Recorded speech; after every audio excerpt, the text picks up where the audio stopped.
The latest revelations about TAO come just days after President Obama and China's President Xi Jinping held a summit in Southern California. Chinese officials have said they have mountains of data proving the U.S. has hacked China's computer systems. So what does this mean for relations between the two countries on the issues of cybersecurity and spying? Joining us now with analysis is Jeffrey Carr, CEO of the internet security firm Taia Global, Inc. Welcome back to LinkAsia, Jeffrey. Thank you. My pleasure. Now, first of all, what do we know about the TAO program? Well, we only know, what's been published recently. No one has ever actually heard of it before.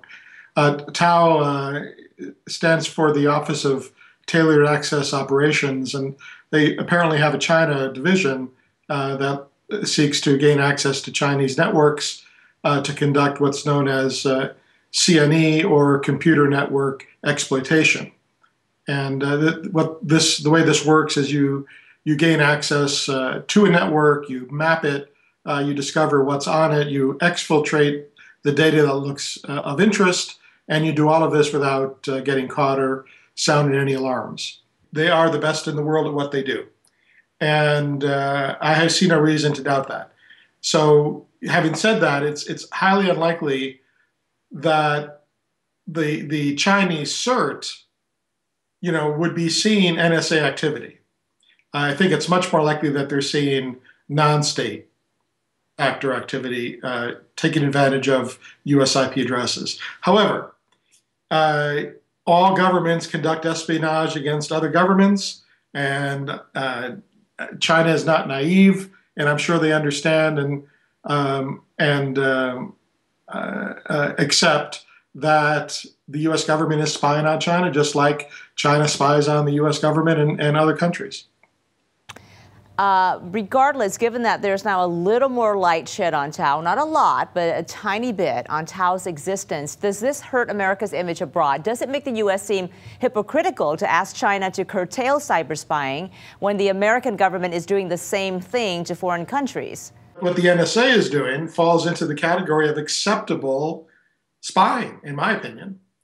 On the other hand, if it were shown that the NSA was stealing intellectual property from China, and I'll give you an example. So just recently, China announced that it had built the fastest supercomputer in the world, twice as fast as the fastest computer that the U.S. has. And if it were discovered that the NSA or any other agency had broken into the network which built of the company which built this supercomputer, in fact, it was a lab that did it, China's National University of Defense Technology, right? They have the intellectual property around the supercomputer. If it was discovered that the U.S. had broken into their network and stole that information, then you've got a major problem, because now we've done exactly what we're accusing China of doing. But nobody has said that. All right, Jeffrey, thanks so much. Jeffrey is CEO of Taia Global, a cybersecurity company. He's written Inside Cyber Warfare. You can find out more about him by going to our experts page. The revelations about cyber hacking and the U.S. government's internet surveillance program, PRISM, hit especially close to home for those who embrace social media. On China's popular social media site, Weibo, some applauded Snowden for stepping out of the shadows. After watching the interview of Snowden, I admire his integrity and value, and I condemn the U.S. PRISM plan. However, he did violate the laws by leaking confidential national security information. So the best possible outcome for him is to get political asylum.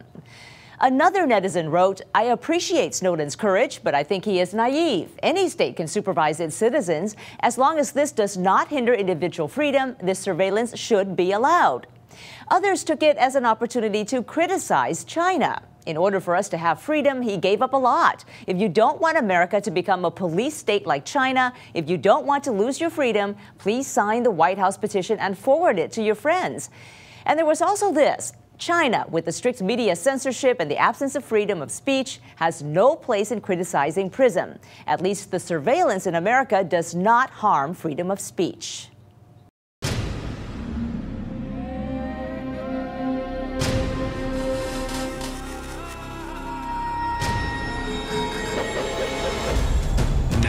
U.S. airwaves, a global channel of uncompromising stories. World news, documentaries, entertainment, and culture. Link TV, connecting you to the world. For more information, visit linktv.org.